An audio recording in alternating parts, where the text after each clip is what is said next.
ओम स्वस्ति श्री राधा रमणो विजयते। ओम श्री गणेशाय नमः। ओम श्री सरस्वत्यै नमः। ओम श्री गुरुभ्यो नमः। ओम नमो भगवते वासुदेवाय। ओम लंबोदरम परम सुंदरम कदंतम रक्तांबरम त्रिनयनम परमं पवित्रम उद्यदिवाकर करोज्ज्वल कायकांतम विघ्नेश्वरम सकल विघ्नहरं नमामि। सच्चिदानंद रूपाय विश्वोदपत्यादि हेतवे तापत्रय विनाशाय श्रीकृष्णाय वयं नमः। बर्हापीडं नटवरवपुः कर्णयो कर्णिकारं बिभ्रद्वास कनककपिशं वैजयन्तीं च मालाम् रन्ध्रान् वेणोरधरसुधया पूरयन् गोपवृन्दै वृन्दारण्यं स्वपदरमणं प्राविशद गीतकीर्ति। अहो बकीयं स्तनकालकूटं जिघांसयापाय यदप्यसाध्वी लेभे गतिं धात्र्युचितां ततो वन्यं कं वा दयालुं शरणं व्रजेम। नारायणं नमस्कृत्य नरं चैव नरोत्तमं देवीं सरस्वतीं व्यासं ततो जयमुदीरयेत्। हरे कृष्ण कृष्ण कृष्ण हरे हरे हरे राम राम राम हरे हरे हरे नामैव केवलम् कलौ नास्त्यैव नास्त्यैव नास्त्यैव गतिरन्यथा। कृष्णाय वासुदेवाय हरये परमात्मने प्रणत क्लेशनाशाय गोविन्दाय नमो नमः। गोविन्दाय नमो नमः। जय जय श्री राधे, जय जय श्री राधे, जय जय श्री राधे। सबको मेरा प्रणाम। ग्रीष्म ऋतु बढ़ गई है वृंदावन में, और जो ठाकुर जी ग्रीष्म ऋतु के अंदर मौज और आनंद प्रकट करते हैं वो सारे मौज और आनंद प्रकट होने लग गए हैं। तो आइए सूत्र में प्रवेश करते हैं। आज के सूत्र बहुत मजेदार है। और देखिए, वैसे तो मधुराष्टकम है, हर चीज इसकी मधुर है, लेकिन कल जब हम आप लोगों से यहां से विश्राम ले रहे थे तो हमने गुंजा मधुरा थोड़ा सा स्पर्श किया। एक प्रश्न है, this is directly to you, but ask yourself. When you ask yourself, there are possibilities of getting the answer much faster. Otherwise, it becomes very difficult. Because you don't ask yourself, you ask others. So if I say that today, try and ask yourself कि गुंजा मधुरा में, गुंजा मधुरा का एक अर्थ होता है गुंजन, गूंज। एक ऐसी विलक्षण, एक ऐसी अद्भुत गूंज जो आपके भीतर गूंजती हो। नो डाउट जब हम किसी और उपनिषद आदि की चर्चा करते हैं तो the whole purpose changes of the गूंज, हम इसको कहते हैं कि आपके भीतर एक अनाहत नाद है। उस अनाहत नाद के भीतर जो नाद भीतर से ध्वनि कर रहा है, वो ओम की ध्वनि है। लेकिन समझिए, जब आप कृष्ण भक्ति में प्रवेश करते हैं और कृष्ण लीलाओं में प्रवेश करते हैं, तो अगर ओम को किसी ने पूरा का पूरा पी लिया हो, तो वो सिर्फ वंशी ने पिया। ओम पी कौन सकते हैं? महारुद्र ही पी सकते हैं उसको। वंशी ही महारुद्र है। लेकिन जब गुंजन का नाम आया, तो मैं इस गुंजन को कहां से प्रारंभ करूं? गुंजन जो है, जैसे हम 3 स्टेजेस बोलते हैं कि जप है, स्मरण है और भजन है। There are 3 stages. And if these 3 stages are defined and properly shared with one another, then we come to a point. जप क्या है? जब सबसे पहले आपको कोई मंत्र देता है, कोई गुरु मंत्र देता है, तो आप क्या करते हैं? आप उसका जप करते हैं। लेकिन जप करने के पश्चात क्या करते हैं? वो जप जो है, जब तक आपकी रिमेंबरिंग नहीं बन जाए। कल सांझ को करीब आधे 1 घंटे के लिए, तो there were a lot of questions with some group of people, some Vaishnavas, and we all sat down together. तो मैंने कहा, जब साधना होती है तो साधना आपको खंड खंड करती है। आप समझना कि मैं भक्ति योग के ट्रेडिशंस में आचार्य हूं और साधना की भी बातचीत करता हूं, लेकिन हर बार साधना की बात के बाद उपासना की बात करता हूं, क्योंकि साधना आपको खंड खंड करती है। साधना आपको खंड खंड करती है और उपासना आपको जोड़ देती है, आपको एकत्रित कर देती है। तो द होल सिग्निफिकेंस, जब आप 7 चक्रों की बात करते हैं, तो वो साधना की यात्रा है। जब आप 7 चक्रों की बात करते हैं, तो वो साधना जो है, वो साधना की बात है। लेकिन जब आप प्रेम मग्न होकर प्रवेश कर जाते हैं, तो वो उपासना की बात है। आइए द्वारका चलते हैं। नारद जी ले चल रहे हैं। नारद जी ये बताना चाहते हैं।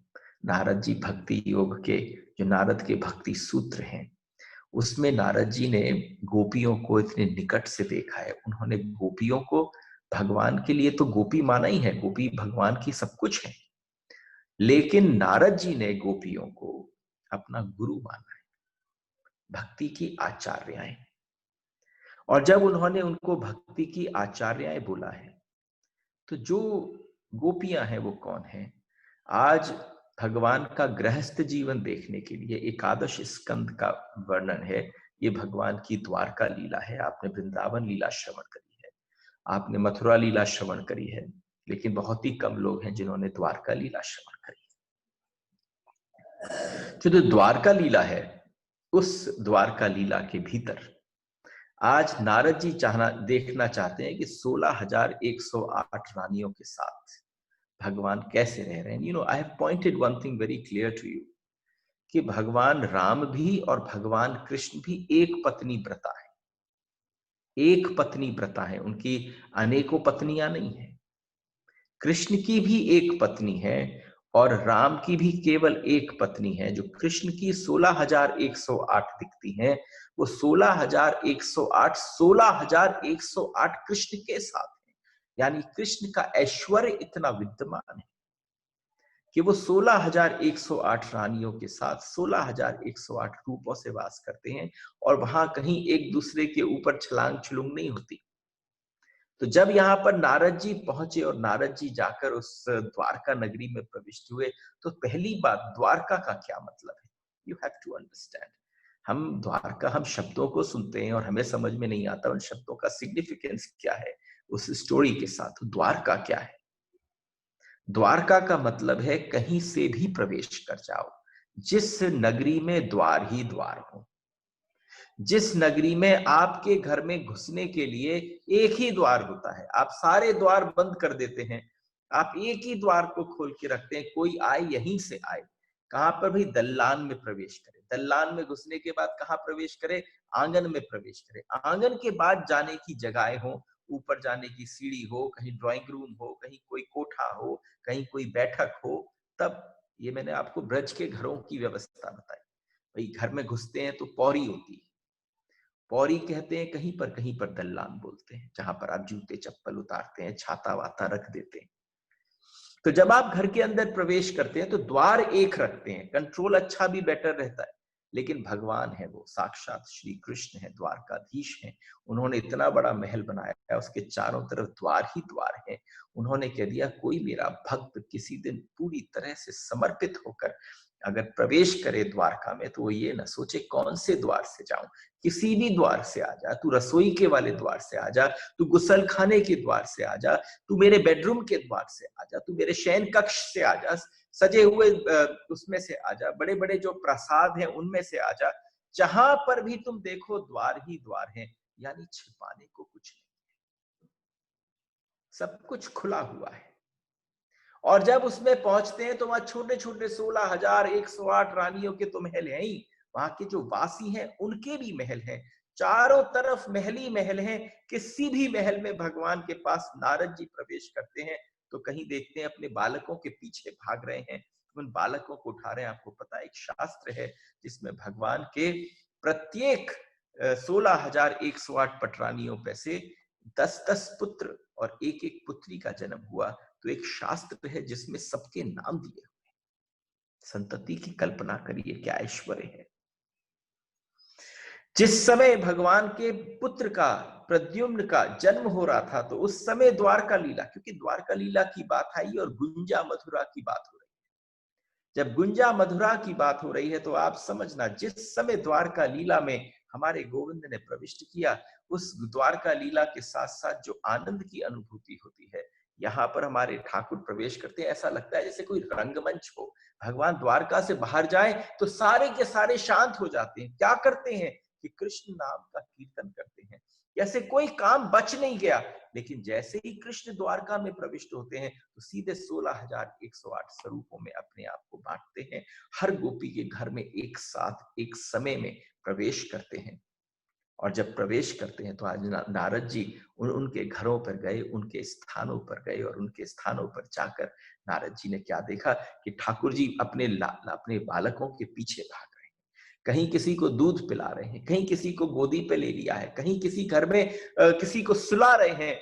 आज भगवान की गृहस्थी का दर्शन किया तो यहाँ पर जितने घरों में गए, जितने महलों में गए, 16,108 रानियों के पास गए कि भगवान अपनी गृहस्थ के जीवन का कैसा निर्वाह कर रहे हैं। लेकिन उन सब के निर्वाह के साथ, उतने संसार के साथ, तुम्हारा बहुत छोटा सा संसार है। तुम्हारा संसार कोई संसार भी नहीं है, छोटा सा है, जिसको तुम कितना बड़ा मान के चलते हो। जरा उसके संसार की तुलना करो कि वो कितना विशाल है। और उस विशालता के साथ भी एकदम भगवान इधर उधर उधर भ्रमण किए और एक जगह पर एक दिन पाया। जब थक गए तो उन्होंने विश्राम किया। दूसरे दिन देखा कि सुबह सुबह जाकर देखूंगा भगवान की दिनचर्या कैसी है। और जैसे ही हमारे गोविंद के द्वारका के उसमें प्रवेश किया तो देखा कृष्ण आज इस घर में भी नहीं है, कृष्ण आज उस घर में भी नहीं है, कृष्ण आज इस जगह भी नहीं है। कृष्ण पूरे द्वारका के 16,108 महलों में दौड़ आए, लेकिन उनमें से किसी एक में भी कृष्ण नहीं थे। कि कृष्ण कहाँ है, ढूंढो भाई, कृष्ण कहाँ है, कृष्ण कहाँ है। चारों तरफ जाकर उनको ढूंढा। ढूंढने के पश्चात जो कृष्ण के भीतर गुंजा है, दिस इज गुंजा मथुरा। जो कृष्ण के अंदर मन में, जो कृष्ण के प्राणों में जो गूंज उठती है, वो गूंज किसकी उठती है। आज नारद जी के मन में आया कि मैं नहीं मानूंगा, भगवान इन सारी 16,108 रूपवतियों को भी छोड़कर, किन सबको छोड़कर गोविंद कहाँ विलीन हो गए हैं। आज एक एक कोने में ढूंढ लिया, एक एक स्थान पर ढूंढ लिया। सत्यभामा वामा है, आज साक्षात जो रुक्मणी है वो लक्ष्य दक्षिणा है। एक आपकी पत्नी होती है जो दक्षिणा होती है, जो आपके सामने हाथ जोड़कर खड़ी रहती है। एक पत्नी वामा होती है जिसके आगे आप हाथ जोड़कर खड़े रहते हैं। आज वो दोनों भी कहीं ना कहीं बैठी हैं। लेकिन आज कृष्ण वामा को भी छोड़ बैठे हैं, दक्षिणा को भी छोड़ बैठे हैं। तो कृष्ण है कहाँ, किसके पास? ऐसी रूपवतियों को छोड़कर, इतनी संतति को छोड़कर कृष्ण कहाँ बैठ गए? कि भाई गुंजा मधुरा। गुंजा मधुरा का मतलब क्या है? जब कोई बीज तुम्हारे भीतर प्रविष्ट कर जाए, उस बीच को तो आज द्वारका से बाहर आ गए, पीछे समुद्र था, अथाह समुद्र था।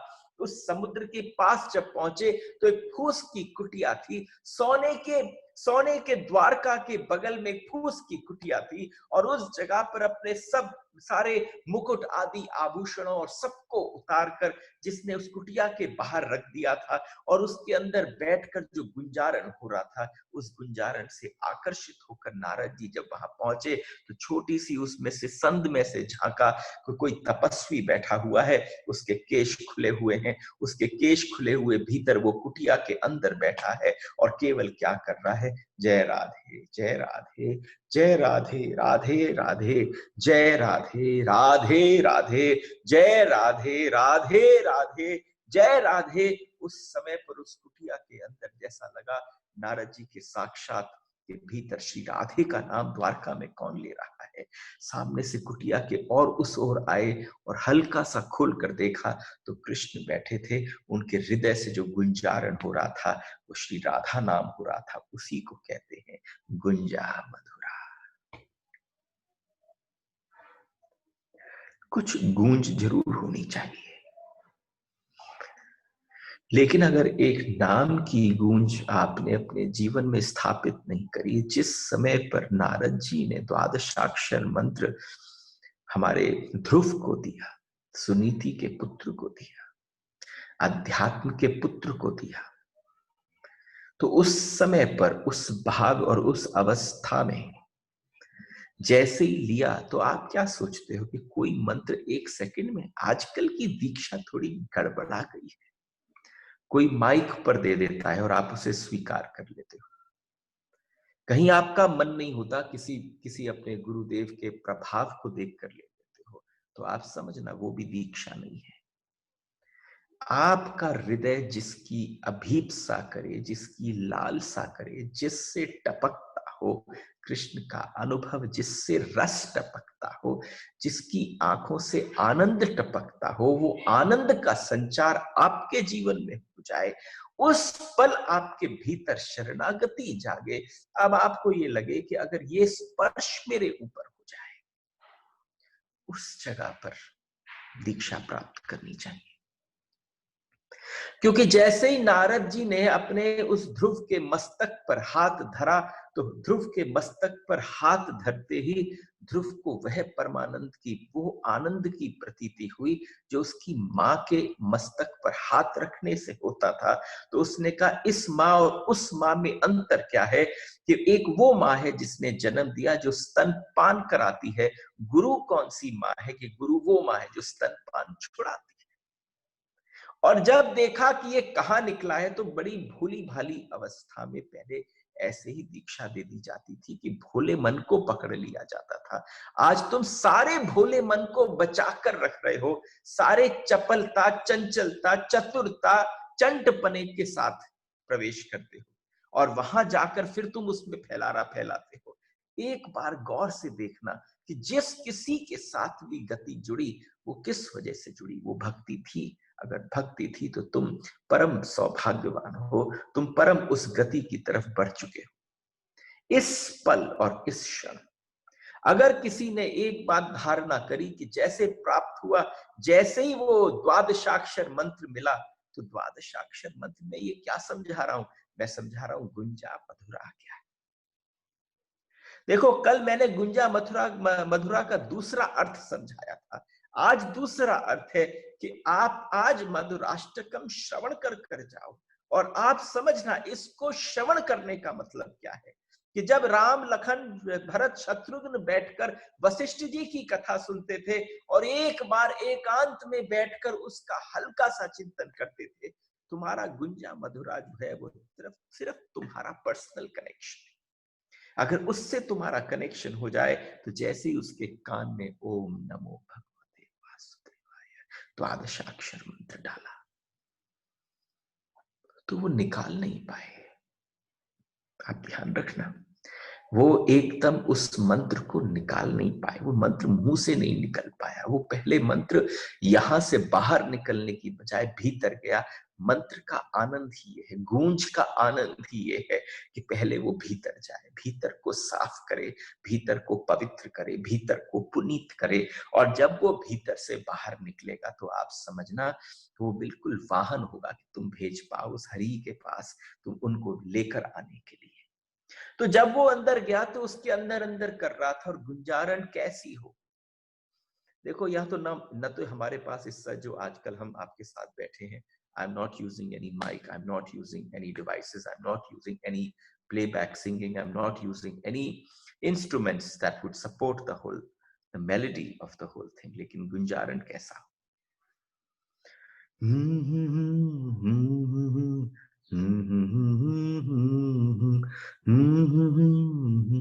जब निकला ध्रुव के मुख से तो शब्द नहीं निकले, गुंजारण होती रही। वो गुंजारण इतनी बड़ी कि रोमांच होने लगा। 3,50,00,000 छिद्र थे शरीर में, उन सब छिद्रों से बाहर निकलने की तत्परता बढ़ने लग गई। आज गोविंद को मन लगा कि इसके अंदर भर चुका हूं मैं। उस गुंजारण में, उस नाम में जो आनंद की प्रतीति हो रही थी, उस आनंद की प्रतीति से इतना रोमांच बढ़ा, इस पूरी इंद्रिय को, जितनी ज्ञानेंद्रिय है उनमें जब वो रम गया, और आप समझो जब घड़ा भर जाए तो छलक कर बाहर निकलता है, जब वो गुंजारण छलक कर बाहर निकलता है तो उसको कहते हैं गुंजा मधुरा। दैट इज गुंजा। वो गुंजायमान है, वो गुंजार करना, वो गूंज, अगर आपके साथ उसका संबंध हो पाए तो वो विशेषता लिए हुए है। और गुंजा मथुरा के बाद आता है, देखो उसका संबंध भी आपके गले से है। गूंज भी जो फील होती है जब आप नाद करते हैं, जब आप ओम की ध्वनि करते हैं, तो आपके पूरे के पूरे मस्तक पर अंदर जो वाइब्रेशंस महसूस होती हैं, आपके मुख से प्रवेश होती हुई अंदर तक जाती है, तो वो आपके गले को भर देती है। गुंजा मधुरा माला मधुरा। माला मधुरा क्या है, माला का मतलब क्या है? देखो माला का मतलब बताऊंगा, लेकिन अगर भगवान के दर्शन किसी ने किए हैं वृंदावन में आकर, तो आप देखना सबसे आखिरी चीज जो श्रृंगार में भगवान को धारण की जाती है, जब हम राधा रमन जी का पूरा श्रृंगार, let me just share, because Mala is about श्रृंगार। जो श्रृंगार रस है उसका एक बहुत अभूतपूर्व अंग है माला। और अगर माला के इस तत्व को समझ जाए, क्योंकि मैं सोचता हूं एक एक शब्द का जो चयन है वो बड़ा गंभीरता के साथ किया गया है। कल जब तक हम ये कहते थे भाई आपको कितना आसान लगता था ना, 8 श्लोक मात्र 4-4.5 मिनट में अगर कोई बड़े से बड़ा म्यूजिशियन भी गाए तो सुर और सबके साथ बैठा भी दे तो 7-8 मिनट में पूरा मधुराष्टकम गा लेगा। लेकिन आप समझो वो केवल आपकी कान को थोड़ी बहुत तृप्ति दे देगा, लेकिन अगर मधुराष्टकम के अर्थ को आपने जान लिया तो आप समझना अष्टयाम अष्टधा प्रकृति, वो अष्टक जो है वो एक एक भाव में प्रविष्ट हो जाएगा। तो माला मधुरा का क्या तात्पर्य है? जहां रमा लीन रहती हो। रमा कहाँ रहती है? रमा रहती है भगवान के वक्षस्थल पर। आप तिरुपति बालाजी जाइए और जब आप भगवान का दर्शन करते हैं और गौर से करते हैं तो वहां एक दिवस ऐसा आता है जिस दिवस पर यहाँ पर हृदयस्थ जो लक्ष्मी है उनको ढक दिया जाता है, और ढकने के पश्चात वो जिस आटे जैसी लोई के साथ जो बड़े जड़ी बूटियों के साथ बनाया जाता है, और वो धीरे धीरे जब बाहर निकालते हैं तो उसमें लक्ष्मी इंगित होकर आती है। तो क्या कहा कि जहां रमालीन रहती हो वहां पर माला वास करती है। लेकिन रमा को यानी लक्ष्मी को भी माला से थोड़ी ईर्ष्या होने लग जाती है, इसलिए क्योंकि रमा जो है वो भगवान के केवल एक तरफ वास करती है, माला जो है वो भगवान के दोनों तरफ वास करती है। भैया ये माला की इतनी विशेषता क्या है? माला की विशेषता है उपगीयमान उद गायन वनिता शत यूथ, वनिता शत यूथ पह। ये जिस समय पर हम चर्चा कर रहे हैं माला की, तो माला क्या है? मालाम विभ्रद वैजयंती माला, विभ्रद वैजयंती व्यचरण मंडनम वनम। भाई इस इतना विशेषता माला को तत्व क्यों दिया? मैं हमेशा सोचता हूं शास्त्रों में जिसको चुना गया है उसकी कुछ विशेषता। सबसे बड़ी बात है, राधा रानी ने गोविंद को जो माला दी उसको हम कहते हैं वैजयंती माला। कृष्ण उससे पहले क्या पहनते थे भाई? कोई भी मैया लेती, ये धारण करा दिया। अरे देख, पूरनमासी और शांडिल्य ऋषि के यहां से प्रसादी कोई माला आई है, ठाकुर को धारण करा दे। उन मालाओं की कहां चर्चा? क्यों? क्योंकि वहां पर तो आप कैसे रह रहे हो? आपको ऐसा लगता है कि कृष्ण जो है वो भगवान है ही नहीं। और घर के अंदर अपनी मैया जो है वो लाड़ लड़ावे तो क्या चाहती है कि जिस जिस स्थान पर जाए उस स्थान से कोई पुष्प आ जाए तो हमारे हमारे लाला के हम माथे पर स्पर्श कर दे, कोई प्रसाद आ जाए तो चल ये वाला प्रसाद तुझे पाना ही पड़ेगा। हर प्रकार से लाला को जब व्यवस्था करती गई और देते चले गए, दिया उस प्रसाद को देने के बाद का जो आनंद है। लेकिन वो विशेषता क्या है कि राधा रानी ने जो माला दी, कब दी?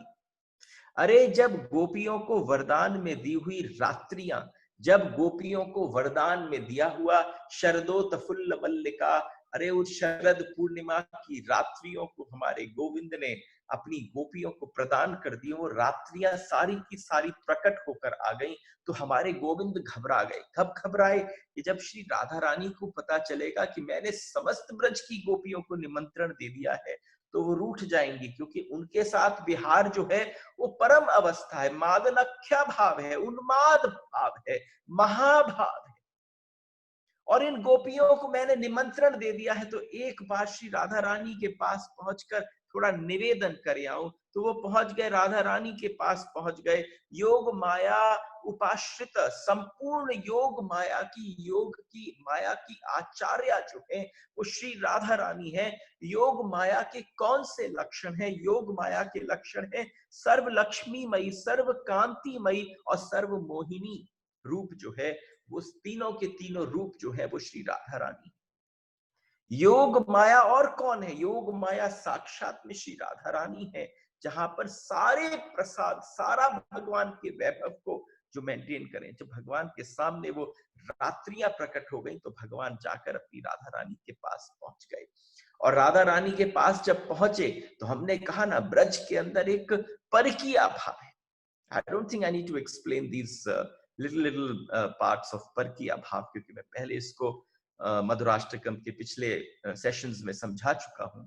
जहां पर राधा रानी परकीय भाव में विराजमान है तो ठाकुर क्या करते हैं कि राधा चरण बिडोलत रुचिर शिखंड हरि वेदवती, ठाकुर हमारी श्री राधा रानी के चरणारविंद के नीचे बिल्कुल पास में बैठ गए हैं। वो एक शिला पर बैठी हैं, वन के नीचे बैठी हैं, एक प्रकृति की गोद में बैठी हैं। ठाकुर उनके पास गए और उनके चरणारविंद में जाकर बैठ गए। जब श्री कृष्ण ने अपनी सारी गोपियों को, जब श्री कृष्ण ने वंशी बजाई और गोपियां अड़ल्ले के थड़ल्ले होकर आने लगी और हमारे गोविंद ने मना कर दिया, तो रो रो कर सबका एक मन हो जाए। कृष्ण ने मना क्यों किया? कृष्ण ने जिन गोपियों को अपनी वंशी के माध्यम से आमंत्रण दिया था, जब वो आई गई थी घर छोड़कर, पुत्र छोड़कर, पति छोड़कर, तो सबको छोड़कर कृष्ण के पास जिसका आगमन हो गया, तो कृष्ण पीछे क्यों हो गए? क्योंकि कृष्ण उनको बहुत बड़ा तत्व देना चाहते थे। If you can understand this.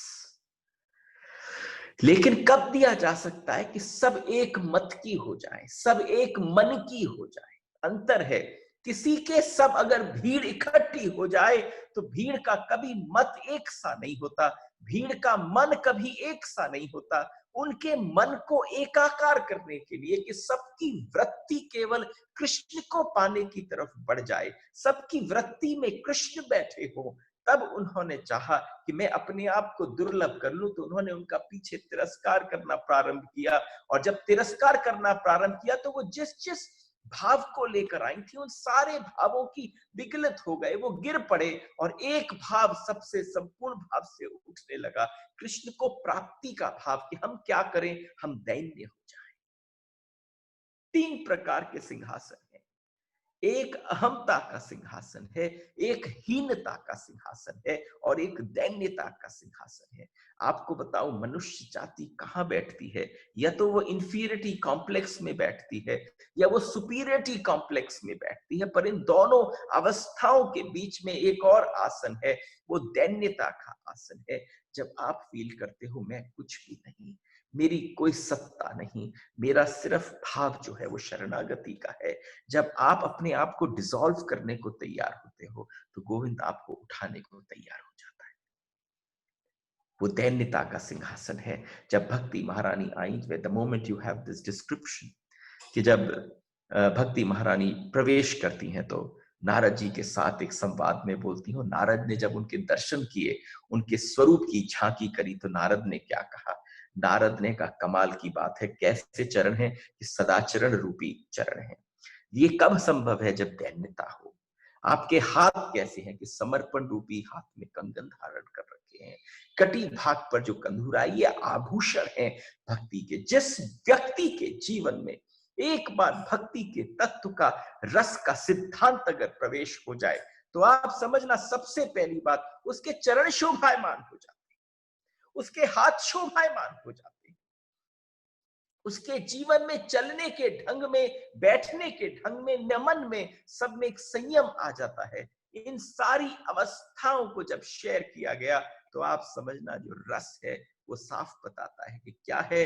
अरे भाई, जीवन में एक ऐसी माला डलने वाली है, परम आनंद की माला। प्रेमिका के लिए क्या है कि प्रेम की बाहें जो है, अगर प्रेमिका के गले में पड़ जाए, तो उससे बड़ी माला कोई नहीं, उससे बड़ा धन कोई नहीं। उस माता पिता के लिए उस छोटे से बालक की बाहें एक बार आपके गर्दन में आके पड़ जाए, तो आप कहो कि सब कुछ छोड़ दो। ये छोटी छोटी अवस्थाएं हैं जो जगत का नियंता शासक कृष्ण साक्षात परम ब्रह्म वहां पर पहुंच जाए, और अगर उसकी बाहें आपके गले में पड़ना प्रारंभ हो जाए, तो समझो कैसी अवस्था होगी। उसको कहेंगे माला मधुरा, उस अवस्था को कहेंगे। श्री कृष्ण के मस्तक पर मोर मुकुट है, कानों में कुंडल, नासिका में नक बेसर है। जरा एक बार ठाकुर के दर्शन करो। लेकिन आप देखो, भगवान ने बड़ी सुंदर लकुट धारण कर रखी है, आंखों में प्रेम है, ओठों पे मुस्कान है, भाव में अनुग्रह है। इन सब चीजों से ठाकुर का श्रृंगार हो रखा है। और जब उनके होठों की हंसी और अंदर की दंतावली दिखती है, तो आप समझना बड़े बड़े ऋषियों और उनकी समाधियां टूट जाती हैं। जिस समय ठाकुर को इस भाव से कोई दर्शन करे, लेकिन जब पूरा श्रृंगार कर कर बैठाया, तो आज यहाँ पर जो साक्षात भगवान के भक्त हैं, उन्होंने भगवान को बड़ी गुथी हुई माला धारण कराई। जैसे ही भगवान को माला धारण कराई, तो माला को देखते ही आहा, भगवान के आनंद की अभी नहीं। जो माला भगवान रासलीला के समय पर आकर पहनकर धारण कर कर आए, तो भगवान जब बाईं ओर हो तो माला सीधी ओर हो जाए, जब माला भगवान दाईं ओर हो तो भगवान की माला उस ओर हो जाए। इस माला के नृत्य से सबसे ज्यादा आनंद किसको प्राप्त होता है? आपको भी अगर इस समय पर आनंद की प्रतीति करनी हो, तो एक बार उस रास में भगवान के त्रिभंग स्वरूप को एक बार अगर दर्शन कर पाओ और दर्शन कर कर देखो, तो आपको पता चलेगा कि जब भगवान के गले में माला पड़ती है, तो भगवान हल्के से भी हसन, विलोकन, डुलन, कुछ भी अगर चलन कुछ भी करें, तो माला जो है वो हिलने डुलने लग जाती है। और माला के हिलने डुलने से ऐसा लगता है कि भगवान के नृत्य से पहले इस माला ने नृत्य प्रारंभ कर दिया, इसने लोगों के मन को डुलाना प्रारंभ कर दिया। जब ये माला आती है, तो सबसे ज्यादा प्रसन्नता, जैसे ही भगवान सीधी तरफ टेढ़े होते हैं, आप समझना सीधी तरफ टेढ़े होते ही माला थोड़ी उल्टी तिरछी तरफ जाती है, भगवान के हृदय प्रदेश पर जाती है। और उस समय पर ये हमारी रमा जो है, लक्ष्मी जो है, जो हृदय पे जो विराजमान है, वो एक माला में कृष्ण और लक्ष्मी दोनों ही आ जाते हैं। तो ऐसा लगता है एक ही माला में दोनों बंध गए।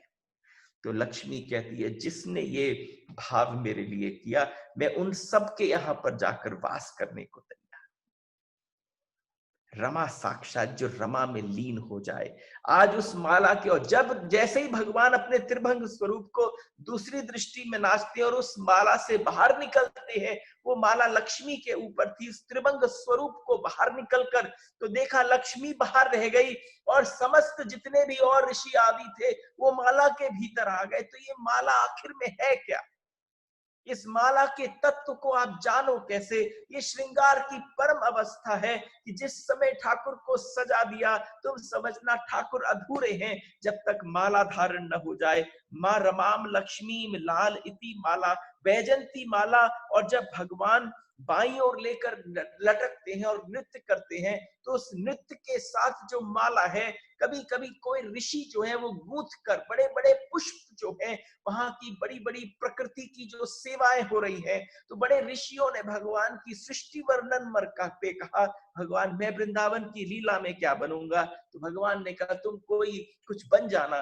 किसी और ने कहा भगवान मुझे भी बना दो। कि भगवान ने कहा बुकिंग सारी फुल हो चुकी है, अब तुम चुनो कि तुम क्या बनना चाहते हो। तो किसी ने कहा मैं भंवरा बन जाऊं, किसी ने कहा मैं रस को चुगने वाला कोई ऐसा तत्व एक जीव बन जाऊं, अरे मैं मधुमक्खी बन जाऊं, मैं कुछ और बन जाऊं। क्यों? क्योंकि जब भगवान आप वैजंती माला को धारण करोगे तो उसके अंदर जो रस होगा, मैं उस रस पे आकर जहां पर सुगंध होती है, जहां पर मिठास होती है, वहां पर भंवरे आकर ऊपर भाग दौड़ करने लग जाते हैं, उस रस को चखने के लिए आना लग जाते हैं। तो जो ऋषि है उस माला के इर्द गिर्द भंवरे बनकर भगवान की माला के इर्द गिर्द जब भ्रमण कर रहे हैं तो उस भ्रमण को कह दिया माला मधुरा। उस भ्रमण को कह दिया माला मधुरा। ये माला क्या है भाई? ये माला तो जादू का खेल है। ये माला कोई नहीं है, ये तो माला साक्षात जादू का खेल है। जिसके नाक में इसकी गंध घुस जाए, अरे भाई इसकी सुगंध घुस जाए, बड़े बड़े ऋषि समाधि छोड़कर आ जाते हैं। आप समझोगे जब जो ऋषि उस माला में पुष्प बनकर पिरो दिए गए, तो जब उस ऋषि की माला में पुष्प बनकर पिरो दिए गए, तो पिरो देने के पश्चात वो जो माला थी उसका जो नीचे वाला भाग था वो भगवान के चरणारविंद पर डोलता ही रहता था। तो उस ऋषि के जीवन में आना धन्य हो गया कि भले ही मैं पुष्प था, पुष्प निकाल कर माला बना दी गई मेरा, लेकिन जीवन धन्य हो गया कि भगवान के चरणों के साथ मेरा मिलन हो पाया। तो वो भगवान के चरण को चलते चलते जितनी बार स्पर्श करता है उस ऋषि को परम सन्निधि प्राप्त होती है। ये साक्षात माला जो है ये अपने भक्तों को गोविंद से मिलाने का काम कर रही है। वैजयंती माला का वर्णन शास्त्र में अलग अलग प्रकार से आया है। 3 प्रकार की मालाएं हैं। एक त्रिगुण सूत्र त्रिगुण पुष्प वाली है, एक 3 पुष्प वाली माला है। और जो त्रिगुण वाली माला है उसमें 3 प्रकार के भाव को बहुत सुंदर तरीके से शेयर किया गया है कि जैसे 3 नाड़ियां होती हैं, ईला, पिंगला और सुषुम्ना। 3 नाड़ियां, ईड़ा, पिंगला और सुषुम्ना नाड़ी जो है वो 3 पुष्प इस प्रकार से उसमें गूंथ दिए गए हैं जैसे इन तीनों की तीनों नाड़ियों ने भगवान के ऊपर अपनी माला धारण कर ली हो। ऐसा लगता है त्रिगुणमयी है। दूसरी प्रकार की जो माला है उसमें 5 प्रकार के द्रव्य, 5 प्रकार की प्रकृति ने सेवा करी है।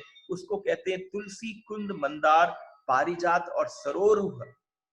5 प्रकार के पुष्प जो, और 5 प्रकार के पुष्प जो हैं वो वास्तव में वैजयंती माला है जो भगवान धारण करते हैं। हर भगवान की अलग अलग वैजयंती होती है, पर एक और वैजयंती माला है जो मोतियों से बनती है, जो मुक्ता, जो माणिक्य, मरकत्र, इंद्र नीलमणि और जारेख, इन 5 मणियों से जो बनती है उसको मोतियों की वैजयंती माला बोलते हैं। तो 5-5 से बनने का अभिप्राय ये है, बताते हैं कि भगवान के गले में कौन रह सकता है। भगवान के गले में जब लटकने वाली भगवान की बाहों से चिपका हुआ कौन रह सकता है। अरे आप समझो उस माला का सौभाग्य जो उस माला के साथ गुथ कर भगवान के गले में सुशोभित हो गए हो, वो भाव कौन सा हो सकता है। वो भाव हो सकता है शांति रति, दास्य रति, वात्सल्य रति, सख्य रति और श्रृंगार रति। ये 5 भाव हैं। ये 5 जो भाव हैं यही 5 प्रकार के पुष्प हैं। जो 5 प्रकार के पुष्प भगवान धारण करते हैं, हर पुष्प का अपना भाव है। ये 5 स्थायी भाव हैं, और उसमें कोई और जुड़ जाए विशेषता में तो ठीक है, लेकिन ये स्थायी भाव है। ये स्थायी भाव साक्षात बताते हैं मधुसूदन सरस्वती पाद की दृष्टि में ये रति है, भाव है, और इन सबको बांधने वाली जो जो 5 प्रकार के पुष्प उस माला में गुथे हुए हैं, उनके भीतर जो डोरी है, वो डोरी किसकी है? वो भगवान के प्रेम की डोरी है। जिस भगवान के प्रेम की डोरी से बंधे हुए, उसमें सिंचे हुए कोई आ जाते हैं, तो उस बात को कहते हैं ये 5 प्रकार के पुष्प हैं। ये जो 5 प्रकार के पुष्प हैं, को कहते हैं तुलसी, कुंद, मंदार, पारिजात और सरोरुह। इन पांचों को अगर देखा जाए और अगर इसमें आध्यात्मिकता में प्रवेश कर दिया जाए कि भगवान के जो 5 पुष्पों की माला है वो क्या तात्पर्य करती है, तो उसका मतलब है एक तुलसी जो है वो शांत रस को, एक 5 प्रकार के रस ही हैं ये 5 पुष्प। तुलसी शांत रस है, कुंद दास्य रस है, मंदार वात्सल्य रस है, पारिजात सख्य रस है और सरोरुह जो है वो श्रृंगार रस है। तुलसी पृथ्वी तत्व से निकली है, कुंद जल तत्व से, मंदार अग्नि तत्व से, पारिजात वायु तत्व से और सरोरुह जो है वो आकाश तत्व से निकला है। इन 5 की तन्मात्राएं ही 5 रत्न हैं। यह भी भगवान के गले में सुशोभित है।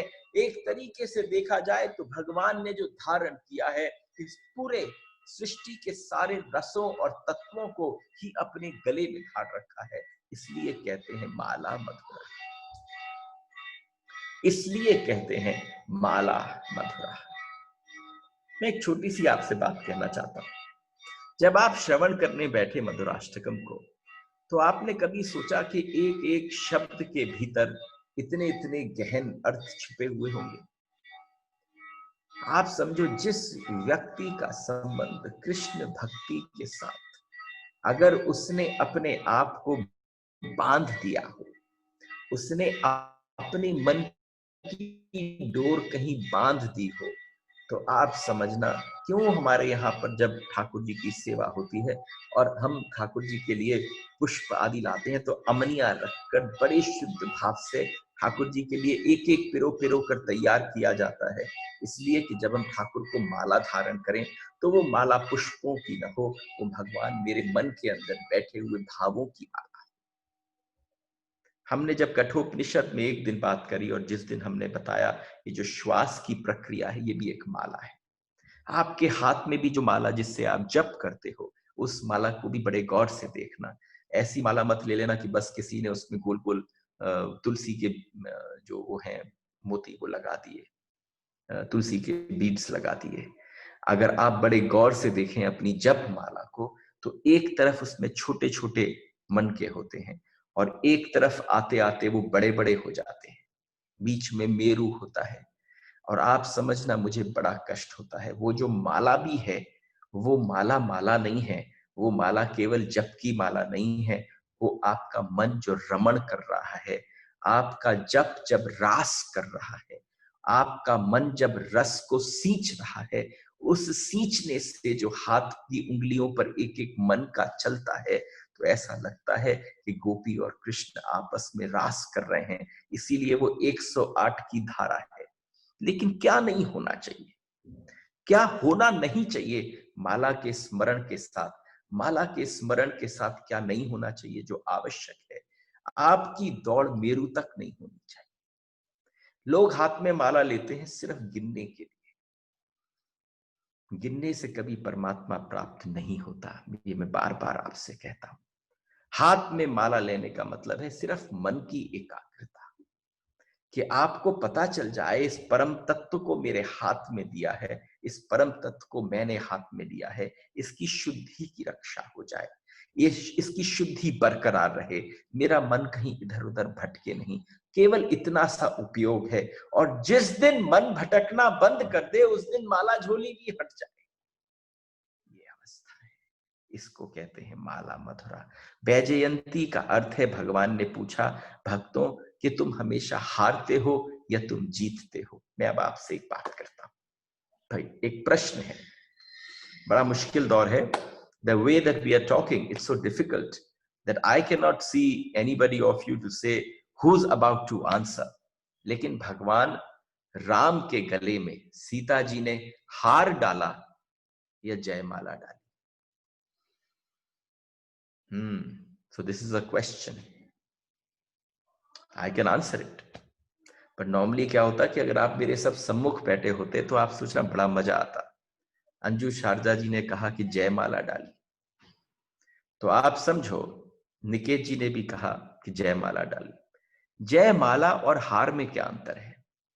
जयमाला का मतलब है, सुजाता पटेल जी ने भी कहा जयमाल, वेरी गुड। तो आप समझो कि oh my God everybody is on to जयमाल, ठीक है। लेकिन आप समझना, चलो मैं थोड़ा विपरीत बोलना चाहता हूं। मैं कह रहा हूं उन्होंने जयमाल नहीं डाली, उन्होंने हार डाला। चलिए, ये क्यों कह रहा हूं?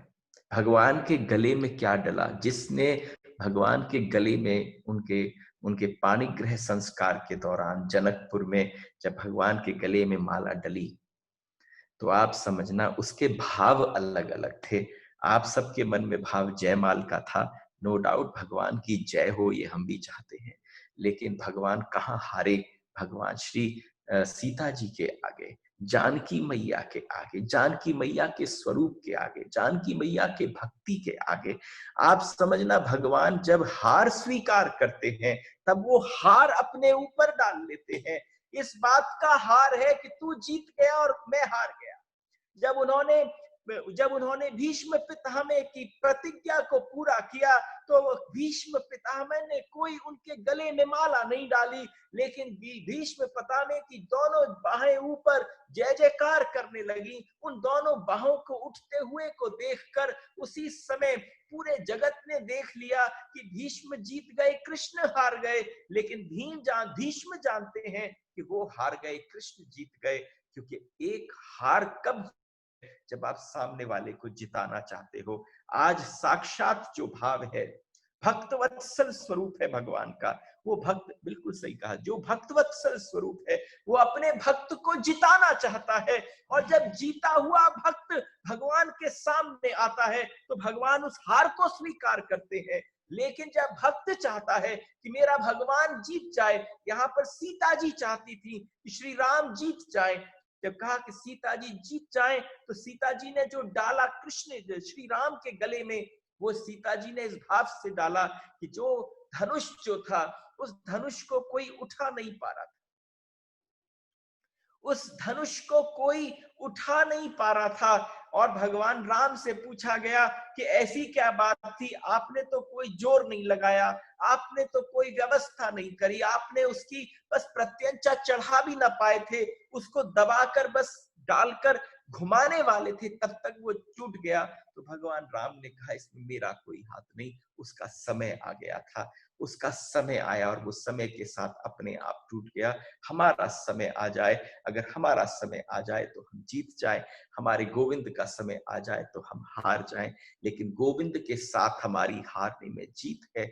और हमारे गोविंद जिस समय हमें जिताते हैं, तो आप समझना हमारे जीतने के साथ साथ जो हम उनके गले में डालते हैं, दोनों की अवस्थाओं की बात अलग है। आप समझो जब लेकर आई हमारी सीता मैया अपने हाथ में जयमाल लेकर आई, तो भगवान राम झुक नहीं रहे थे। भगवान राम ने कहा कि ना, मैं नहीं झुकूंगा। क्यों? क्योंकि मैं रघुवंश तिलक हूं। अरे मैं इतनी बड़ी संप्रदाय से हूं। अरे मैं कौन हूं कि मैं दशरथ का पुत्र हूं। अरे तुम देखो भागीरथी इक्ष्वाकु सब मेरे तेरे मेरे मैं उनकी उनका प्रतिनिधि हूं। मैं कैसे यहाँ पर अपना मस्तक नवाऊं। लेकिन यहाँ लखन लाल कहते हैं कि मेरे भैया अगर आज नीचे की तरफ नहीं झुकेंगे तो इनके गले में जयमाल कैसे डलेगी, ये पाणिग्रह संस्कार कैसे होगा। तो उसी समय लखन ने अवस्था को देखा और एकदम जाकर अपने भैया के चरण पकड़ लिए। अपने भैया के चरण पकड़े तो एकदम राम को लगा कि मेरा भाई मेरे चरणों में क्यों पड़ा है, उसे मेरे बगल में खड़ा होना चाहिए। जिस समय सोचा बगल में खड़ा होना चाहिए, वो झुके अपने अपने लखन को उठाने के लिए। एकदम भाई और दोनों भाइयों के प्रेम को देखकर सीता जी थोड़ी सक पका गई। तो लक्ष्मण ने सीता जी को कहा क्या देख रही हो, इस समय झुके हैं, वरमाला डाल दो, इस समय जयमाल डाल दो, उनके गले में हार डाल दो। ये अवस्था है, जिसने देखा उसके अलग अलग भाव प्रस्तुत हो गए। इसको कहते हैं माला Mathura. To this what is called is माला मथुरा। हम भगवान के पास जब जाते हैं, भक्त उनके गले में जो डालेगा वो जयमाल होगी, वो मालाई होगी। लेकिन गोविंद उसको कैसे स्वीकारेंगे? वो उनकी जयमाल को स्वीकारेंगे या आपके हार को स्वीकारेंगे? अगर आप हार को स्वीकार कर उन्होंने अपने गले से लगा लिया तो वो गले में जो हुआ वो मालाई हार हो जाएगी। और अगर आप समझो कि आप भगवान की जय जय जय करते हो, वो जय साक्षात तब है जब आप गोविंद के गले में डालो कि तुम्हारी जय हो, तुम्हारी जय से ही हमारी जय है, तब जो पड़ेगा वो जयमाल होगी। ये जीव और ब्रह्म का संबंध है, इसी को माला मथुरा कहते हैं। आज वैसे मेरी बड़ी इच्छा थी कि हम यमुना मथुरा तक पहुंच जाएं, लेकिन कल क्योंकि 31 तक I really need to wind it up, तो इसलिए हो सकता है कि कुछ सूत्रों को बड़ी जल्दी लूंगा। कल हम लोग यमुना मथुरा, वीची मथुरा श्रवण करेंगे और उसके पश्चात आगे की जो सूत्र 2 बचे हैं, ये छठा चल रहा है, 2 सूत्र बाकी रह गए हैं, उनको 31 तारीख का विश्राम करेंगे। आज का सेशन यहीं पर विश्राम करते हैं। सूत्र नहीं उठा रहा हूं नया, इसलिए नहीं उठा रहा हूं क्योंकि अगर सूत्र नए को उठाता हूं तो आप समझना, हाँ लेकिन इतना कर सकता हूं कि नए सूत्र को लेने में क्या होता है, जहां आपको 15 से 20 मिनट की आवश्यकता होती है, वहां 15 से 20 मिनट अगर आपके गायब हो जाएं, अगर आप उस 15-20 मिनट से 5 या 7 मिनट में आपको संकुचित कर कर करना पड़े, तो जो रस की उत्पत्ति होती है एक सूत्र से, वो विश्राम ले लेती है। इसलिए we are at 11:53. If anybody has any questions, I'll always take it. But otherwise, we'll do pranams today. And we shall... Kindly raise your hand if you have any question. I don't think this is such a topic, Niket ji, barely people will have questions because this is more of a heart thing, you know. Yes, emotion, more emotion. Emotions, yes. Hari bol. Sudhir ji has a question. Oh, yes, please. आइए, बोलिए सुधीर जी. सुधीर जी, आप mic के पास आइए अपना.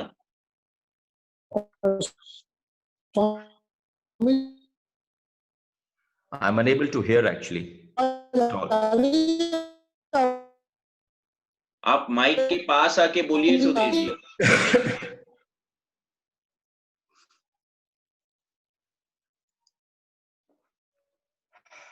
No, we can't get him.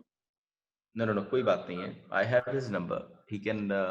अगर मैं उनको बोल देता हूँ. Sudhir ji, you have a question. Kindly share this with me on the WhatsApp or any other way, or if you are there on the WhatsApp group, you can always post questions there. And I'll surely take the question tomorrow. You are not audible at all. Anyway, but we'll take a pranam and leave from everyone today. Hari bol.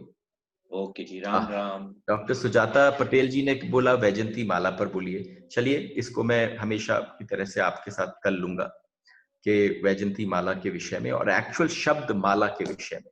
तो कल जैसे हम हमेशा एक दिन पहले का ले लेते हैं, पर बिफोर क्योंकि हम कल यमुना मधुरा बोलने वाले हैं. Lot of people have left, so I will take this point, Vaijayanti Mala. I will take निर्मल भाव का रस. Right. Anyway, we'll take this tomorrow. Hari bol. Radhe Radhe. Okay ji, Ram Ram.